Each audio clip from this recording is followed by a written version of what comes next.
beauty of the coalition is we have asset owners and operators, we have contractors, we have a variety of other professional services firms, and they all have different ways of looking at and contributing to this challenge.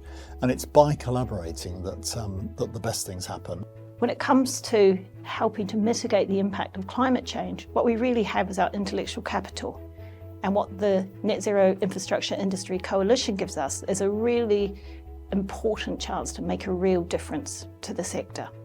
The value I get from it is that we literally have people involved from across the whole of the value chain. The whole ethos is a coalition.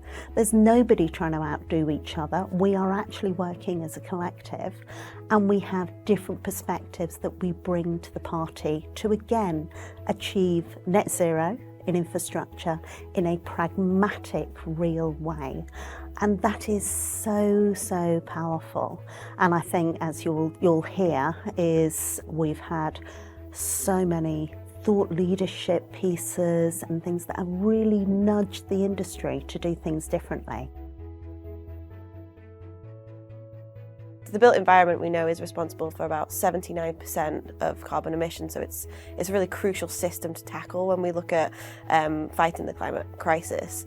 And so our report that we've produced kind of goes into how we need to deliver beyond the initial 4 priorities of scope, time, cost and risk, and have a look at biodiversity, social value, climate and carbon, as well as resilience. And we need to have a look at these through the whole chain, so from an organisational level, from a project level, decision making, but also activities. And in this way, we can have a more joined up holistic approach to delivering sustainable infrastructure. We started out by asking, is our carbon wallet empty?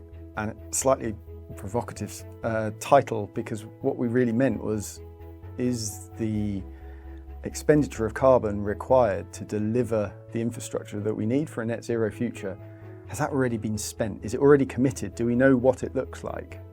That was the aim of what we set out to do under this project.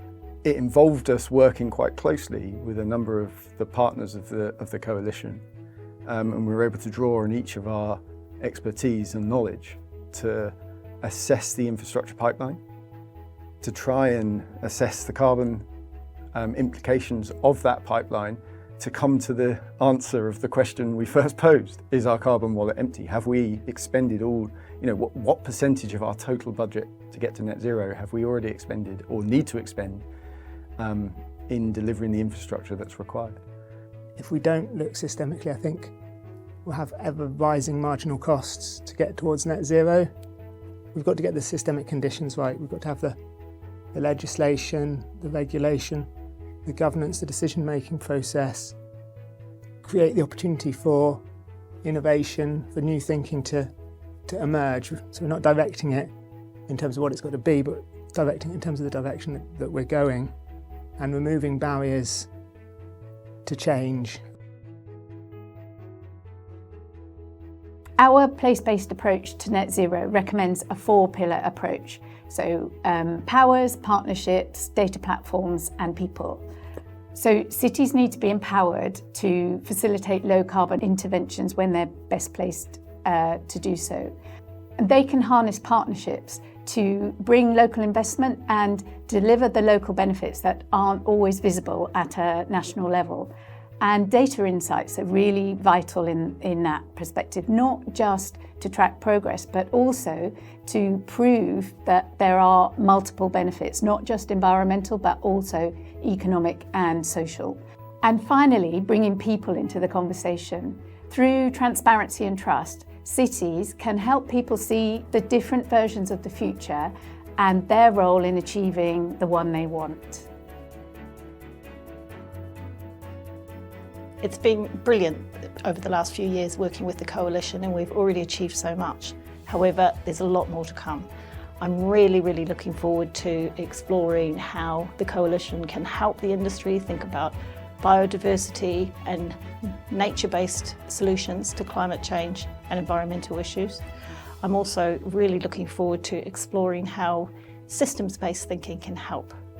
I suppose the things that I'm looking forward to most are the nature and net zero side of things. And that is showing the clear relationship between having a natural response to carbon removal, for example. The other one was heat as a service. Now that is moving quite quickly. I think that's going to be another one to watch this space for. And of course, Scope 3. Scope 3 is one of our hardest things to address in the infrastructure industry.